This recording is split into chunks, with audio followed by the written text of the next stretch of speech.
Hello friends, आज अनुपमा में दिखाते हैं कि अनुपमा दौड़ती दौड़ती कपाड़िया मेंशन पहुंचती है और अनुज को आवाज़ देने लगती है।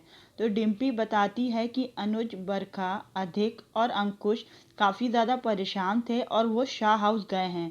तो अनुपमा को और डर लगने लगता है कि पता नहीं वहाँ क्या हुआ होगा। तब अनुपमा कहती है कि शाह हाउस की जिम्मेदारियाँ उसकी हैं। अनुज को बेमतलब का उसमें फंसना पड़ रहा है। अनुपमा और डिम्पी शाह हाउस के लिए निकल पड़ते हैं। वहाँ शाह हाउस में वनराज गुस्से में अनुज और अंकुश से लड़ने लगता है और उन्हें पुलिस की धमकी देने लगता है। कहता है कि पुलिस को बताएगा कि किस तरह से उन लोगों ने पाखी को परेशान किया है। बरखा कहती है कि वनराज पुलिस को बुला ले, क्योंकि वो जानती है कि पाखी और वनराज कुछ भी कर सकते हैं और अधिक और उन लोगों को फंसाने के लिए वो किसी भी हद तक जा सकते हैं। इसीलिए बरखा शाह हाउस आने से पहले उसने पुलिस में जाकर एप्रीहेंशन कंप्लेंट फाइल कर दी थी पाखी और वनराज के खिलाफ। ये सुनकर सब काफ़ी हैरान हो जाते हैं। तभी बरखा और वनराज आपस में बहस करने लगते हैं। तो अनुज कहता है कि तुम दोनों ये बहस बंद करो, क्योंकि इस वजह से इन बच्चों का रिश्ता टूट सकता है। इस पे वनराज कहता है कि उसे ज्ञान देने की ज़रूरत नहीं है, रिश्ता टूटता है तो टूटे, उसे फ़र्क नहीं पड़ता है।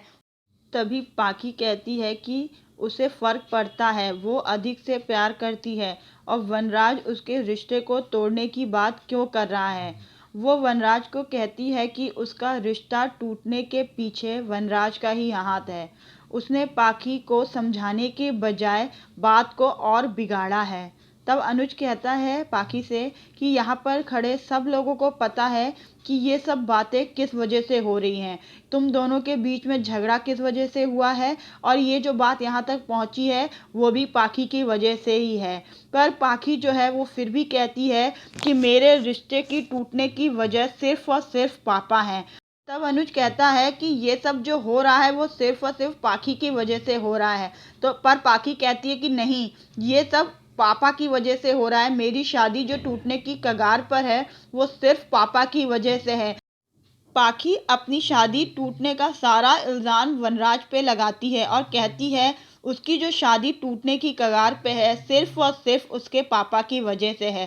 तभी वहाँ अनुपमा पहुँच जाती है और पाखी को उसकी बदतमीज़ियों को देखकर काफ़ी शाबाशी देती है और कहती है वो तो धन्य हो गई उसकी जैसी बदतमीज़ बेटी पाकर।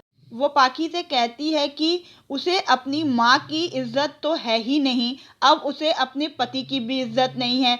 कम से कम वो अपने पापा की तो इज्जत कर लेती, जो हर किसी से लड़ते फिरते हैं उसके लिए।